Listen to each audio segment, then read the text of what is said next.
빌립보서 1장 22절에서 30절까지의 말씀.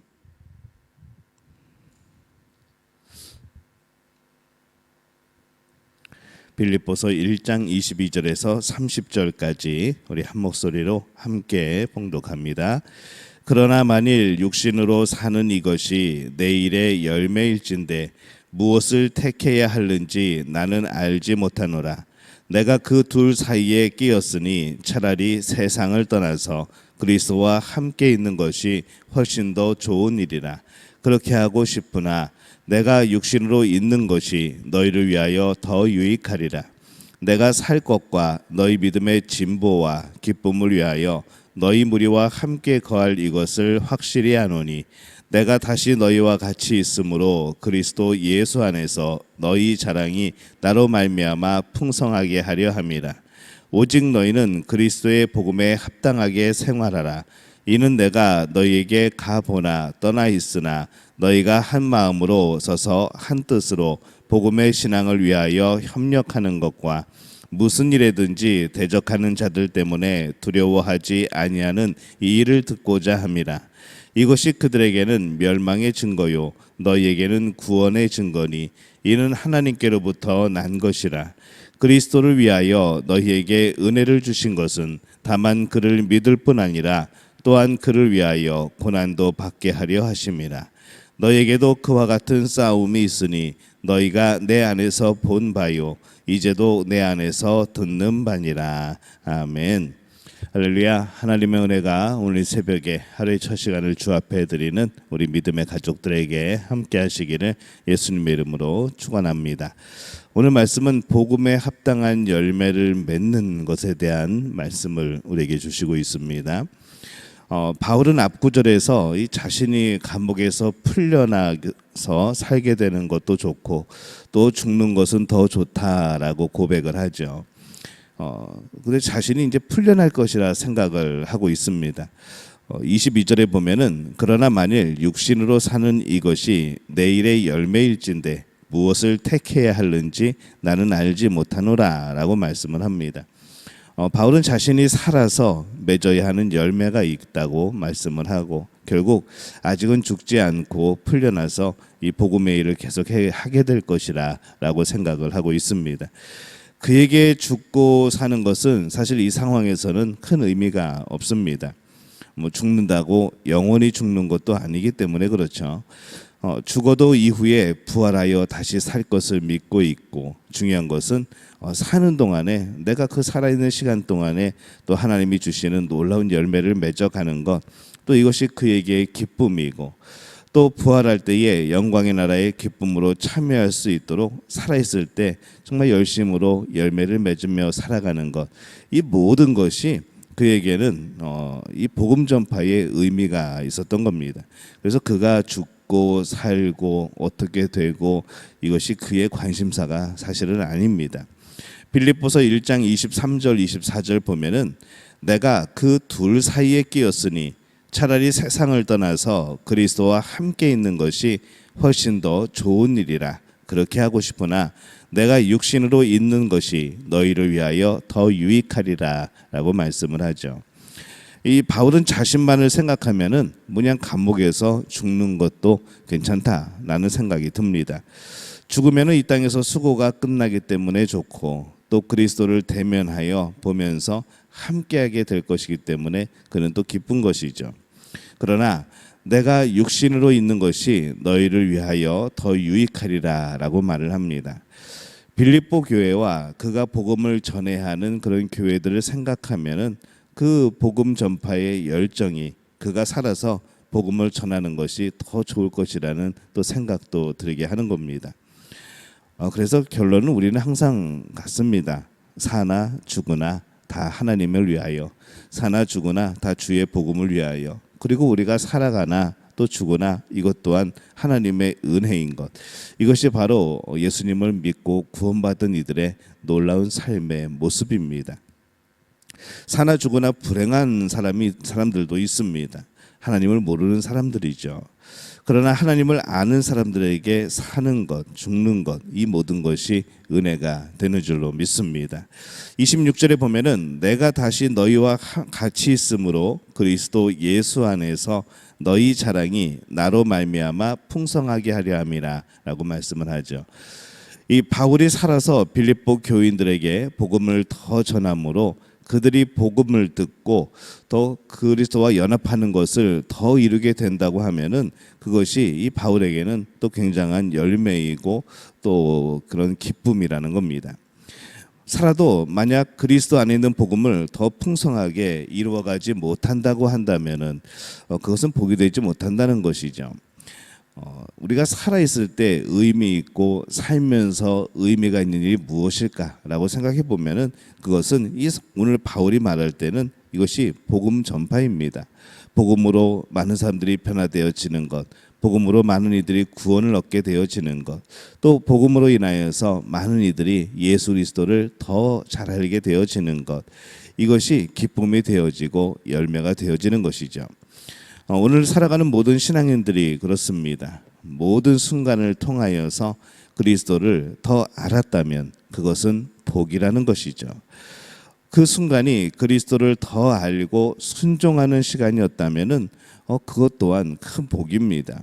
그러나 그리스도와 상관없는 시간을 살았다면, 오늘도 그리스도와 상관없는 시간을 살아가고 있다면 그 어떤 것이라도 인간이 살아가는 시간들은 재앙이 되어줄 수밖에 없습니다.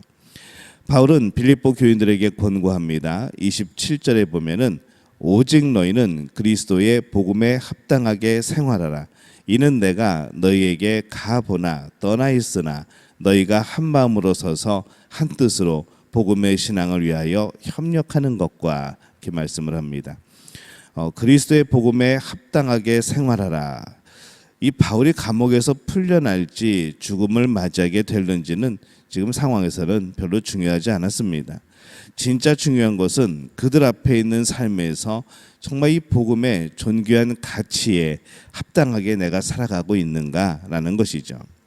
복음이 얼마나 귀한 것인지, 복음이 얼마나 복된 것인지 그것을 알기에 그것에 맞게 살아가는 것이 기쁨이 되어지는 것 또한 바울의 모습이었습니다. 또 그것이 우리의 모습이어야 합니다. 내가 너희에게 가보나 떠나 있으나 너희가 한 마음으로 서서라고 말씀을 합니다. 이 바울이 지금 감옥에 있든 빌립보 교회에 가든 그게 중요한 게 아니라는 것이죠. 그러한 것에 흔들리지 않고 어떤 것에 서는가, 한 마음으로 서는 것, 이것을 중요하게 여기고 있습니다.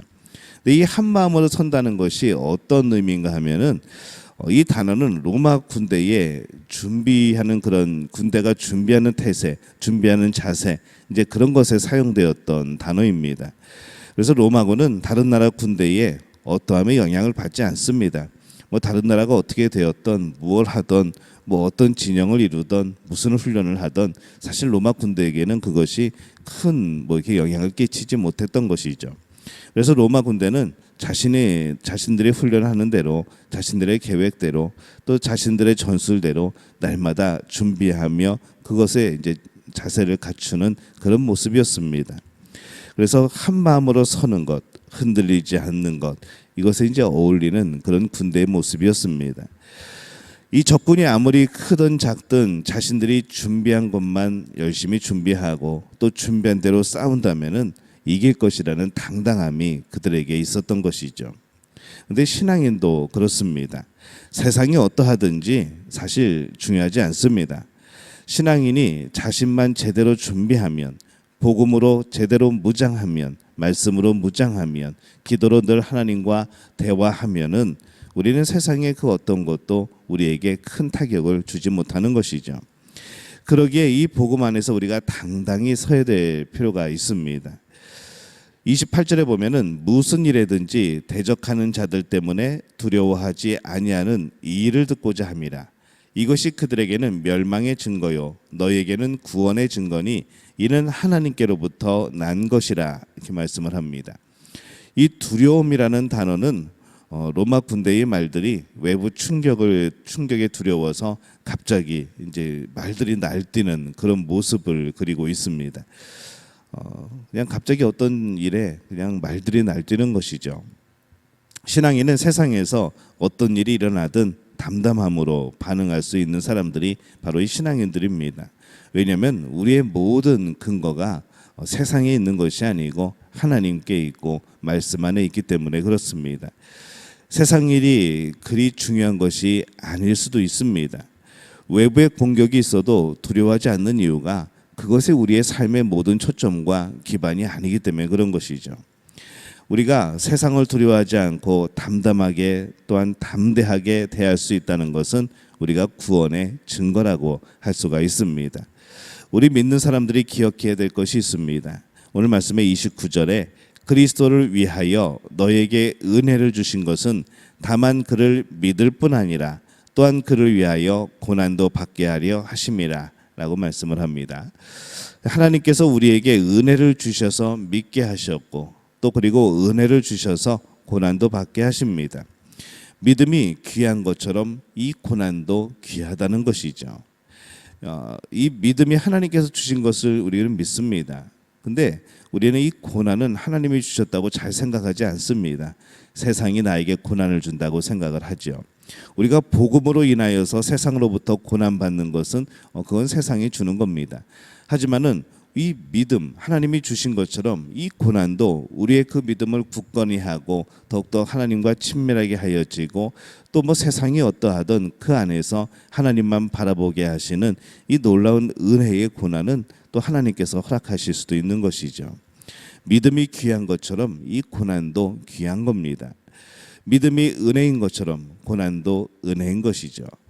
그리스도께서 고난을 통해서 이 대속의 길을 가십니다. 만약에 고난이 정말로 좋지 않은 것이라고 한다면은 예수님이 십자가를 지시며 고난을 당할 이유가 무엇이겠습니까? 그 고난을 통하여서 하나님의 은혜를 경험할 수 없다면은 그 고난이 무슨 의미가 있겠습니까? 그것처럼 우리도 이 고난을 통해서 그리스도의 고난에 참여하고 은혜를 더 깊이 경험하는 그런 우리의 삶이 되어지시기를 바랍니다. 그리스도를 위하여 받는 고난이라고 했습니다. 그리스도의 구원의 사역에 동참하는 고난이죠. 우리가 고난을 받음으로 우리 안에 믿음이 자라가고 누군가에게는 복음이 전해지고 또한 누군가에게 심겨진 우리의 고난으로 그들의 복음이 그들 심령 속에 자라가게 된다면 우리의 고난은 헛된 고난이 아니고 큰 복이 되어질 것입니다. 그러한 고난을 받는 사람은 복된 사람입니다. 복음 중에 가장 합당한 열매이죠. 신앙인은 세상의 크고 작은 일에 두려워할 것이 아니라 무슨 일을 만나던 오직 복음에 합당한 열매를 맺는 일에 마음을 기울여야 될 줄로 믿습니다. 죽음이나 고난이라고 하여도 오히려 복음에 가장 합당한 열매일 수 있다는 것이죠. 그러면 우리에게 그것은 복입니다. 세상을 두려워하고 세상 일을 두려워하면은 어떤 선한 열매도 맺을 수가 없습니다. 세상이 우리에게 도전해 올 때, 세상이 우리에게 어떤 고난을 선물해 줄 때 우리는 그 안에서 이것을 어떻게 하나님의 은혜로 바꿀 것인가, 또 이것의 복음을 통하여서 어떻게 세상 사람들에게 선물로 그들에게 주어지게 될 것인가, 오늘 그것을 생각하며 오히려 여러 가지 상황들을 주님이 주신 복으로 해석하고 복으로 오히려 사용하는 그런 우리 믿음의 가족들이 되어지시기를 바랍니다. 오직 당당하고 담대하게 이 복음의 길을 걸으면서 그 합당한 열매를 맺어가는 우리 믿음의 가족들이 되어지시기를 예수님의 이름으로 축원합니다.